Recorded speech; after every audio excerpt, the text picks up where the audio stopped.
রাধে রাধে বন্ধুরা, নমস্কার সবাইকে। কেমন আছেন সবাই? আশা করছি সবাই খুব ভালো আছেন, আর আমরাও খুব ভালো আছি। প্রদীপ পূজার নতুন আরেকটি ব্লগে আপনাদের সবাইকে স্বাগত। এখন বাজে সকাল 9টা। রোজকারের মতো আজও সকাল সকাল ঘুম থেকে উঠে গিয়ে সব কাজবাজ গুছিয়ে নিয়েছি।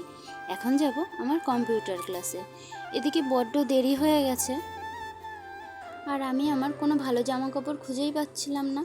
9:30টায় ট্রেন। আমার সাথে সবসময় এরকম হয়, যখনই আমি কোথাও বেরোবো তখনই কোনো জামা কাপড় আমি হাতের সামনে তো পাবোই না। তারপরে গিয়ে আমি আমার একটা সাদা কুর্তি খুঁজে পেয়েছি, তো সেটাই পরে রেডি হয়ে গেলাম।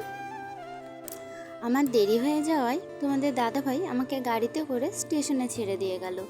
আর এদিকে দেখো, ট্রেনের টাইমও হয়ে গেছে, গেটও পড়ে গেছে, আর আমার বান্ধবী তো আমাকে ফোনের পর ফোন করেই যাচ্ছে ট্রেন ঢুকছে বলে। তারপর আমি একেবারে চলে আসলাম ট্রেনে করে বারাসাতে, আর তোমাদের দাদাভাইও বাড়ি চলে গেল। আজকে আমাদের একটা অন্নপ্রাশনের নিমন্ত্রণ বাড়ি ছিল। তোমাদের দাদাভাই সেখানে যাবে, কিন্তু দুঃখের বিষয় আমিই সেখানে যেতে পারবো না, কারণ আমার কম্পিউটার ক্লাস আছে। তাই জানো, খুব ইচ্ছে ছিল যাওয়ার, কিন্তু ওই উপায় নাই। কারণ আগের সপ্তাহে আমার শরীরটা খারাপ থাকার কারণে একটা ক্লাস মিস করেছিলাম। যাই হোক, কথা বলতে বলতে প্রায় কিন্তু চলেই আসলাম আমার লক্ষ্যে। ওই যে দেখুন, ওখানে না মেলা বসেছে, রথের মেলা। এখন তো যাওয়া যাবে না, তাহলে আবার ওদিকে ক্লাসে দেরি হয়ে যাবে। যাই হোক, বাড়ি যাওয়ার সময় ওদিকে যদি যেতে পারি তাহলে একটু অবশ্যই ঘুরিয়ে দেখাবো। দেখো, তোমাদের সাথে গল্প করতে করতে এতটা রাস্তা কখন চলে আসলাম টেরই পাইনি। তাহলে চলুন যাই, ক্লাসটা আগে শেষ করে নেওয়া যাক। কিন্তু দুঃখের বিষয়, ক্লাসের ভিতরে ভিডিও করতে দেয় না, তাই আর কোনো ভিডিও তুলে ধরতে পারলাম না। তারপর ক্লাস শেষ করে কিন্তু আমরা বেরিয়ে পড়েছি।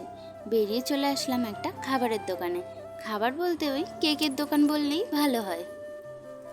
দেখুন, শোকেসে কত সুন্দর সুন্দর কেক সাজানো, দেখলেই না খেতে মন চায়।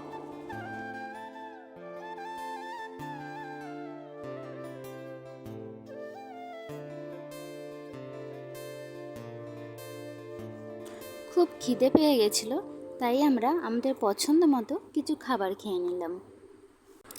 কিছু খেয়ে নিয়ে আমরা কিন্তু আবার চলে এসেছি রাস্তায়। এখন একটু অন্য রাস্তা দিয়ে যাচ্ছি, আপনাদের একটু মেলার মাঠটা ঘুরে দেখাবো বলে। এই যে জায়গাটা দেখছো, এই জায়গাটা পাইনিয়ার ক্লাব। আর এই যে লাল গাড়িটা দেখুন, কি সুন্দরই না লাগছে। দেখছেন, কথা বলতে বলতে কোন গাড়িতে চলে যাচ্ছি।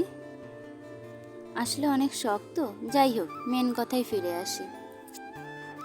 আমরা কিন্তু দেখতে দেখতে চলে এসেছি মেলার মাঠে, কিন্তু এসে দেখি মেলা বসেছে পিছনের দিকে। মনটা চাইছিল একবার গিয়ে ঘুরে আসি, কিন্তু এই দুপুরের রোদ গরমের মধ্যে আর চেয়েও যেতে পারলাম না। পরে যদি মেলায় আসি তখন আপনাদের অবশ্যই ঘুরে দেখাবো। আপনারা কম বেশি সবাই জানেন বারাসাতের কালী পুজো বিখ্যাত, তার মধ্যে এই পাইনিয়ার ক্লাব একটু অন্যতম। এই নিয়ে পুজোর সময় একটা ভিডিও বানাবো, আর তো বেশি দিন নেই।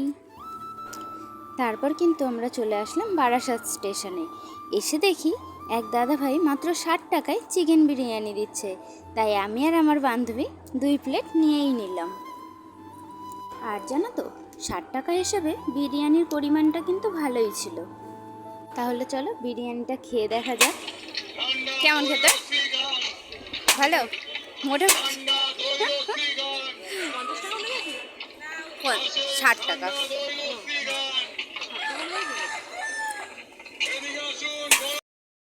অবধি খোলা থাকে তোমার দোকান? রাত্রি 10:30 অবধি। কটা হাড়ি আসে এরকম?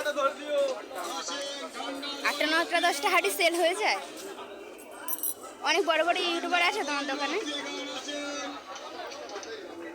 তাহলে বন্ধুরা, আজকের ভিডিওটা এখানেই শেষ করলাম। আপনারা সবাই ভালো থাকবেন, সুস্থ থাকবেন। রাধে রাধে।